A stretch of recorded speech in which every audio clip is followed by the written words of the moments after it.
ప్రియ దేవుని బిడ్డలారా, మన ధ్యాన భాగం యోబు గ్రంథం 8, 9 అధ్యాయాలు మనం వినబోతున్నాము. బిల్దదు మాట్లాడుతున్నాడు. ఇతడు మొత్తం 3 ప్రసంగాలు చేస్తాడు. వాటిలో ఇది మొదటిది. షూహీయుడైన బిల్దదు అన్నాడు, ఎంతకాలము నీవిట్టి మాటలు పలుకుతావు యోబు?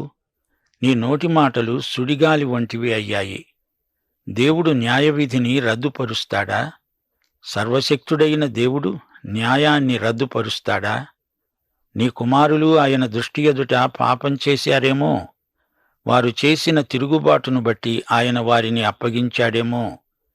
నీవు జాగ్రత్తగా దేవుణ్ణి వెదకిన ఎడల, సర్వశక్తుడైన దేవుణ్ణి బతిమాలుకుంటే, నీవు పవిత్రుడవై యథార్థవంతుడవైతే నిశ్చయముగా ఆయన నీయందు శ్రద్ధ నిలిపి నీ నీతికి తగినట్లుగా నీ నివాస స్థలాన్ని వర్ధిల్ల చేస్తాడు. ప్రియ సోదరుడా, సోదరి, వింటున్నారా? బిల్దదు సాంప్రదాయవాది. గతకాలమందలి పద్ధతులను సమర్థిస్తాడు. మనము నిన్నటి వారమే, మనకేమీ తెలియదు అనే ధోరణి ఇతనిది. గతకాలంలో జరిగింది ఇది, రాబోయే కాలం కూడా అలాగే ఉంటుంది అంటాడు బిల్దదు. పురావస్తు పరిశోధనలపై ఆధారపడి భవిష్యత్తును నిర్ధారణ చేస్తాడు. ఇది శాస్త్రజ్ఞులు చేసే పని. యోబు గ్రంథం 38వ అధ్యాయం 4వ వచనంలో ఇదే ప్రశ్న ఎదురవుతుంది. దేవుడు అడుగుతున్నాడు, నేను భూమికి పునాదులు వేసినప్పుడు నీవెక్కడ ఉన్నావు? నీకు వివేకము కలిగి ఉన్న ఎడల చెప్పు. బిల్దదు వాదం గతకాలాన్ని గురించి. నేను బాలుడనై ఉన్నప్పుడు మేము పూర్వం ఈ విధంగా చేసేవారము అంటూ వెనకటి సంగతులు ఏకరువు పెడతారు. బిల్దదుకు ఎన్నెన్నో సామెతలు వచ్చు, కాని ఇతని వేదాంతోపన్యాసం ద్వారా యోబుకు మాత్రం ఏమీ ప్రయోజనం లేదు. బిల్దదు యోబును పట్టుకొని అంటున్నాడు, నీ మాటలు గాలి మాత్రం కాదు, సుడిగాలి లాంటి మాటలు నీవి యోబు. వీరి ప్రసంగాలు చాలామంది ఆసక్తితో వింటున్నారు. బిల్దదు అంటున్నాడు, యోబు, నీవు ఎన్నైనా చెప్పు, నీ పాపానికి తగిన శిక్షే ఇది. నీ పిల్లలు తిరుగుబాటు చేయబట్టే వారి మీదికి శిక్ష వచ్చింది. ఈ బిల్దదు వేదాంతం తప్పు. దేవుడు తన బిడ్డలను తండ్రిలాగా క్రమశిక్షణలో ఉంచుతాడు, పెంచుతాడు. అంతేగాని వారిని వధించడు, నాశనం చెయ్యడు. అయితే యోబును నిర్దాక్షిణ్యంగా విమర్శిస్తున్నాడు బిల్దదు. ఇతడెలాంటి స్నేహితుడు? యోబు, మునుపటి తరము వారి సంగతులు విచారించు, వారి పితరులు పరీక్షించిన దానిని బాగా తెలుసుకో. వారు నీకు బోధిస్తారు గదా, వారు నీకు తెలియచేస్తారు. వారు తమ అనుభవమును బట్టి మాట్లాడతారు. గతంలో జరిగిన దాన్ని గురించి బిల్దదు ఏదో చెబుతున్నాడు. రాబోయే యుగశక్తుల ప్రభావం ఇతనికి తెలియదు.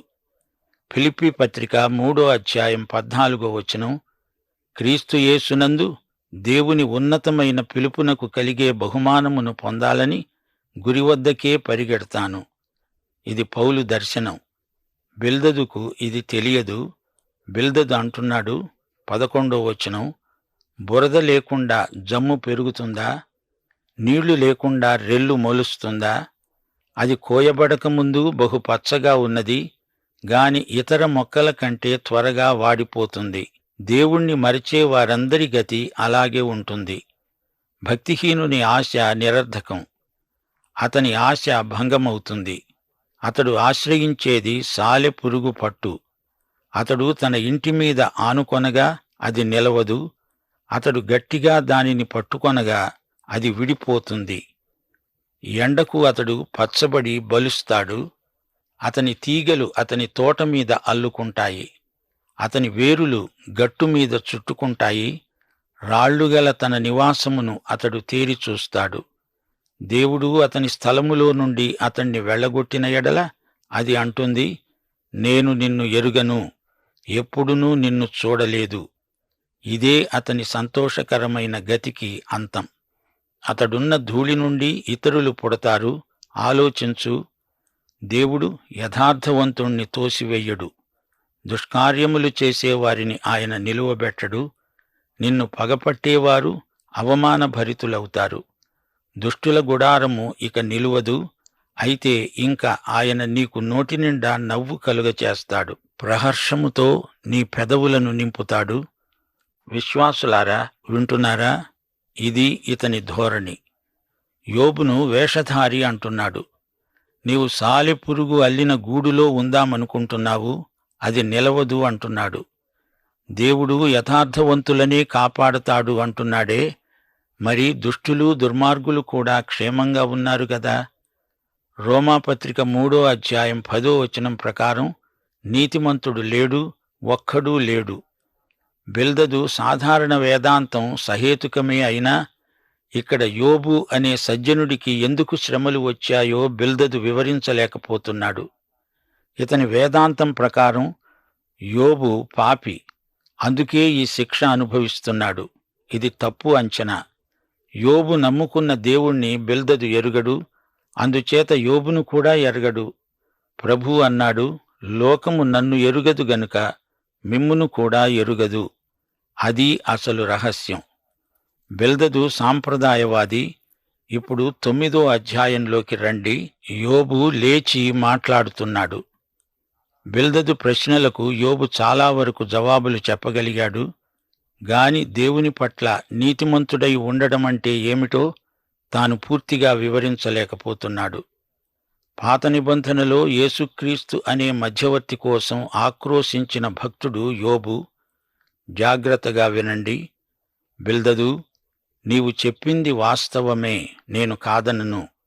నరుడు దేవుని దృష్టికి ఎలా నిర్దోషి అవుతాడు? దేవునితో వ్యాజ్యమాడతారా? దేవునికి జవాబు చెప్పగలరా? దేవుడు మహావివేకి, అధిక బల సంపన్నుడు. ఆయనతో పోరాడ తెగించి హాని నొందని వాడెవడు? 5వ వచనం, దేవుని శక్తి వర్ణనాతీతమైనది. దేవుడు పర్వతాలను తొలగించగలడు, వాటిని బోర్లదోయగలడు, భూమిని కదిలించగలడు, భూమిని మోసే స్తంభాలను అదిరిపోయేటట్లు చేయగలడు. సూర్యోదయ సూర్యాస్తమయాలను ఆయన శాసించగలడు. నక్షత్రాలను మరుగుపరచగలడు. సముద్ర తరంగాల మీద దేవుడు నడువగలడు. స్వాతి, మృగశీర్షకు, కృత్తిక అనే నక్షత్రరాశులకు ఆయనే సృష్టికర్త. ఎవడూ తెలుసుకోలేని మహత్కార్యాలు, లెక్కలేనన్ని అద్భుత క్రియలు ఆయన చేయగలడు. ఆయన నాకెంతో సమీపంగా ఉన్నా నేను ఆయనను కనుగొనలేను. ఆయన నాకు కనబడడు. ఆయన నన్ను పట్టుకపోతే ఆయనను అప్పగించగలవాడెవడు? దేవా, నీవేమి చేస్తున్నావు అని ఆయనను అడుగదగిన వాడెవడు? 13వ వచనం, యోబు దేవుడడిగే ప్రశ్నలకు జవాబు చెప్పజాలడు. అయితే దేవునికి ప్రార్థన చేయగలడు. యోబు అంటున్నాడు, దేవుని కోపం చల్లారదు. రాహాబు సహాయకులు ఆయనకు లోబడవలసిందే. రాహాబు అనేది అధిక బలం గల వింత ప్రాణి. దేవునికి ప్రత్యుత్తరమివ్వటానికి నేనేపాటివాణ్ణి? నేను నిర్దోషినే అయినా ఆయనకు ప్రత్యుత్తరం చెప్పజాలను. న్యాయకర్త అని నేనాయనను బతిమాలుకుంటాను, ప్రార్థిస్తాను. 16వ వచనం, యోబుకు అర్థం కావటం లేదు. దేవుడు నిజంగా ప్రార్థనకు జవాబిస్తాడా? నేను మొర్రపెట్టినప్పుడు ఆయన నాకు ఉత్తరమిచ్చినా ఆయన నా మాట ఆలకించాడని నేను నమ్మజాలను. 17వ వచనం, యోబు దేవుని మీద నిష్ఠురాలు పలుకుతున్నాడు. తనకెందుకీ దురవస్థ? ఆయన ఆలకింపక పెనుగాలి చేత నన్ను నలగగొడుతున్నాడు. నిర్నిమిత్తంగా నా గాయాలను విస్తరింపచేస్తున్నాడు.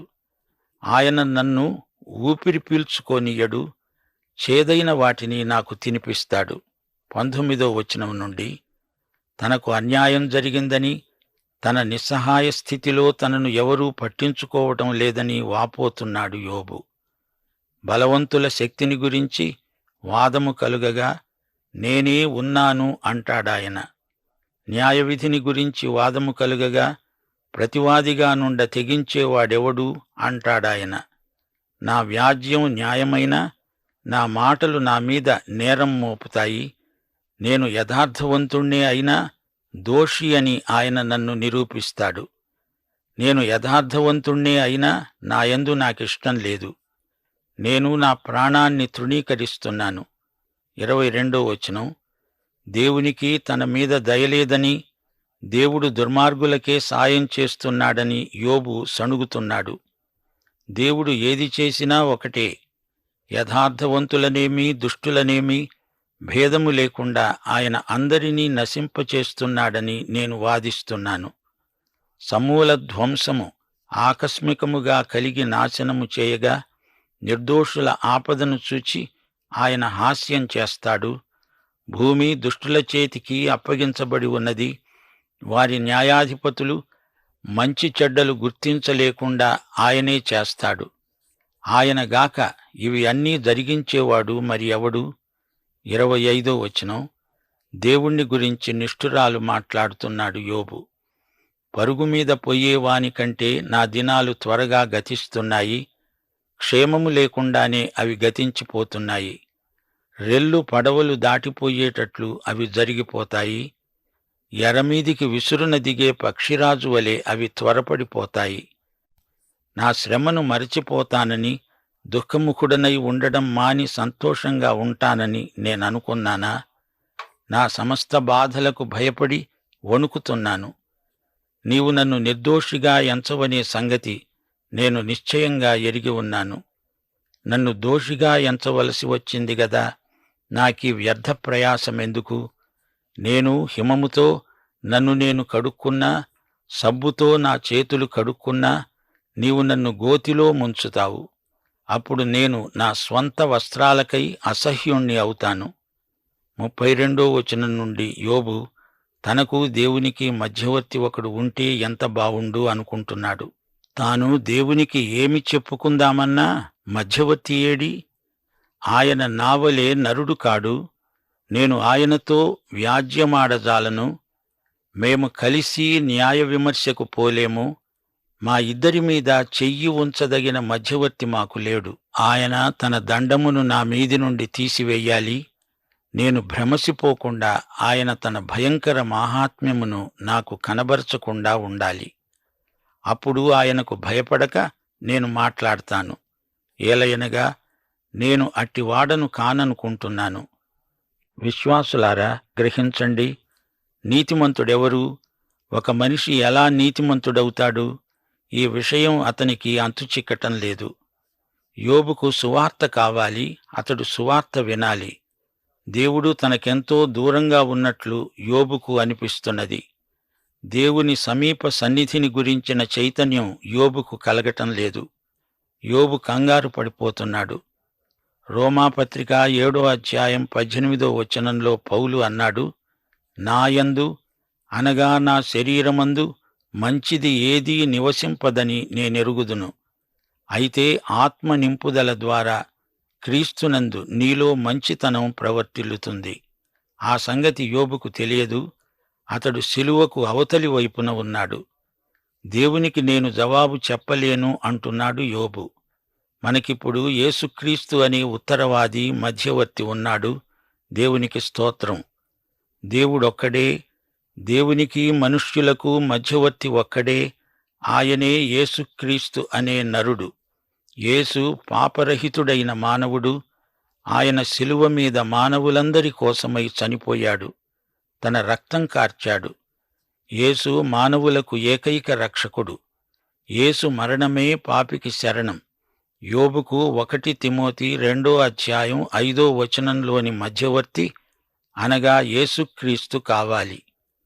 యేసు దైవనరుడు. యేసు ఒక చెయ్యి నీ మీద, మరో చెయ్యి దేవుని మీద ఉంచి తాను ఇద్దరికీ మధ్యవర్తిగా ఉన్నాడు. పాత నిబంధన గాని కొత్త నిబంధన గాని యేసునందే రక్షణ అని వేనోళ్ల చెబుతుంది. విశ్వాసులారా, వింటున్నారా? ఎలీఫజు మానవుడు పాపి అన్నాడు. బిల్దదు దేవుని న్యాయశీలాన్ని గురించి మాట్లాడుతున్నాడు. వీరిద్దరి సిద్ధాంతం సరైందే కాని సిద్ధాంతం ముగింపులో తప్పటడుగు వేశారు. దేవుణ్ణి తమ సిద్ధాంతపు బోనులో బంధించాలని విఫల ప్రయత్నం చేశారు. ఈ గ్రంథం ముగింపులో యోబు అతని స్నేహితులు పరమసత్యం నేర్చుకుంటారు. దేవుడు సిద్ధాంతాలకు అతీతుడు. దేవుణ్ణి సిద్ధాంతపు మాటలకు పరిమితం చేయకూడదు. బిల్దదు సాంప్రదాయవాది. గతకాలపు ప్రదర్శనశాలలో నుంచి ఏదో తెచ్చి చూపుతానంటాడు. భవిష్యత్తును సమాధుల తోటగా చేస్తున్నాడు బెల్దదు. భవిష్యత్తు మనకు మహోజ్వలమైనది. భూతకాల భూతాన్ని భూతద్దంలో పెట్టి చూపుతావా బెల్దదు? నీ కోవకు చెందినవారు నేటికి మా మధ్య ఉన్నారు. ప్రభువు వీరిని కరుణించు. ప్రార్థన చేసుకుందాం. మహిమగల మా తండ్రి, నీకు మా హృదయపూర్వకమైన కృతజ్ఞతాస్తుతులు సమర్పిస్తున్నాము. యోబులాగా అనేక మంది విశ్వాసులు బాధలతో ఉన్నారు. అనేక విధాలుగా శ్రమలు చెందుతున్నారు. నేటి వరకు కూడా ఎందరో నీ నామ ఘనత నిమిత్తమై ప్రాణాలొడ్డిన వారున్నారు. వారందరికీ కావలసిన శాంతి, వారందరికీ కావలసిన బలము, ఆధ్యాత్మిక స్తోమత కలిగించడానికి, వారితో సంప్రదించడానికి నీవు నీ సేవకులను లేపుమని, సంప్రదింపుల ద్వారా మాత్రమే కాక ప్రార్థన ద్వారా అనేకులకు సహాయము చేయగలిగిన దైవ సేవకులు ఈ రోజున మాకు అవసరం. అట్టి వారిని నీవు విరివిగా వాడుకొనుమని, మహిమ పొందుమని, సంఘ క్షేమాభివృద్ధి నిమిత్తమై పాటుపడుతున్న బిడ్డలనందరినీ, సువార్థికులను ఇంకను బలపరచుమని, సువార్త సేవలో అధిక విజయము సాధించి మంచి పంట కోయగలిగే అద్భుతమైన కృప నేటి సంఘానికి నీవు దయచేయాలని వేడుకుంటూ యేసుక్రీస్తు వారి దివ్యనామమున ప్రార్థన చేస్తున్నాము తండ్రి. ఆమేన్.